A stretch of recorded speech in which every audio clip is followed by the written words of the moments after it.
students an opportunity to review our constructions. Unit 3 triangles. Go a couple pages in.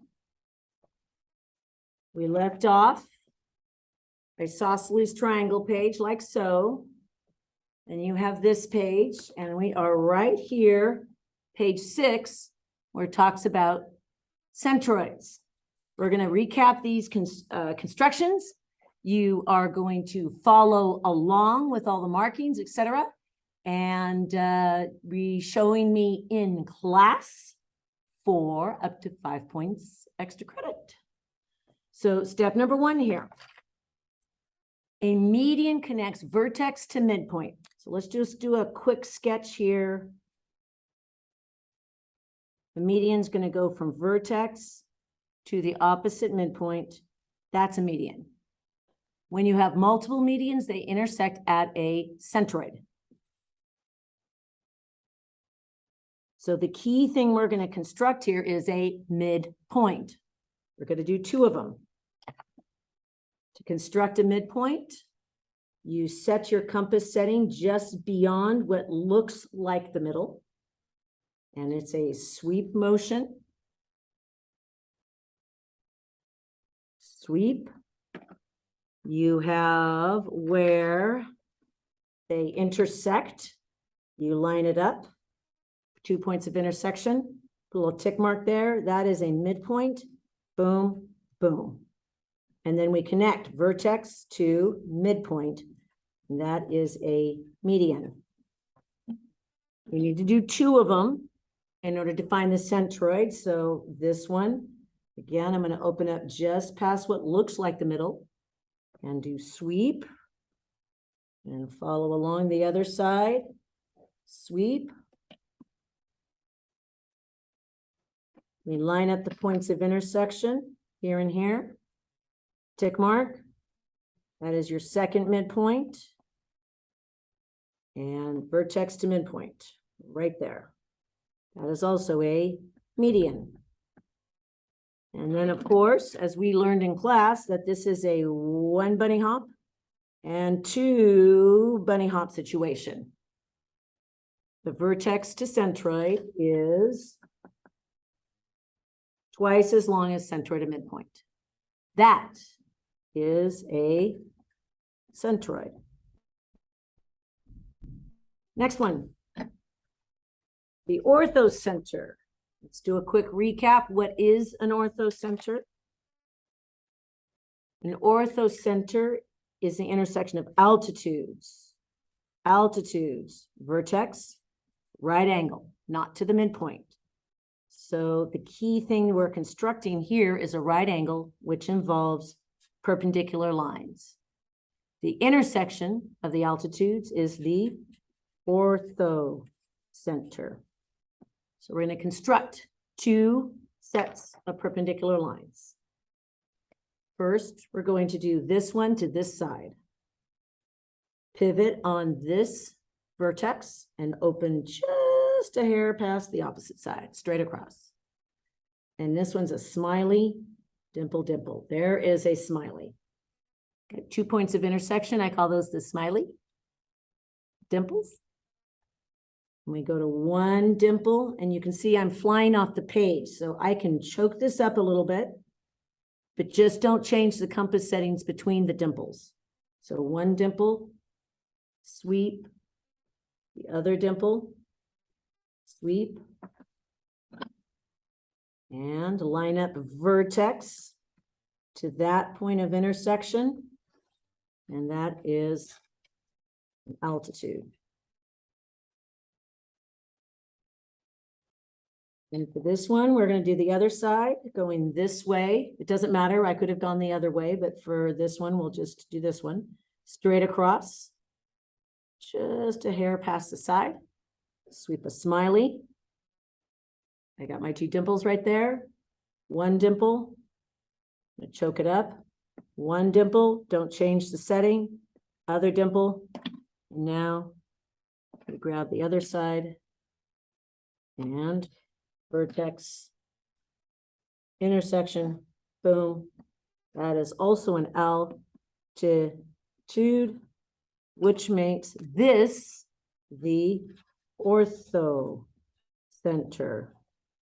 The ortho center, that's number 2. Number 3, the circumcenter. The circumcenter involves perpendicular bisectors. A perpendicular bisector is a segment that bisects a side and makes a right angle. And they cross at the circumcenter. So right here, this is the exact same construction as a midpoint. Instead of doing a point, we're doing a segment. Pivot here, just past the middle.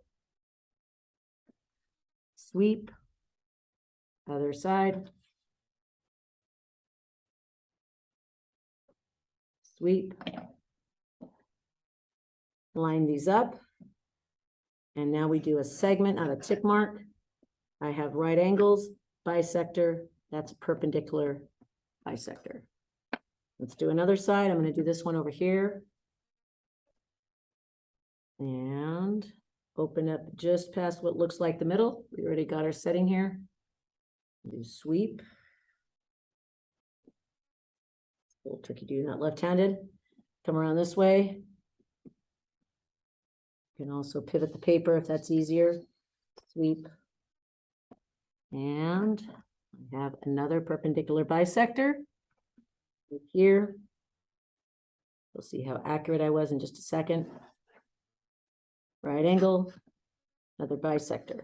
Those cross, if done correctly, at the circumcenter. How do you test for the circumcenter? We are going to put our pivot here and then put the drawing point on any corner. And we are going to make sure that's accurate. Spin our papers.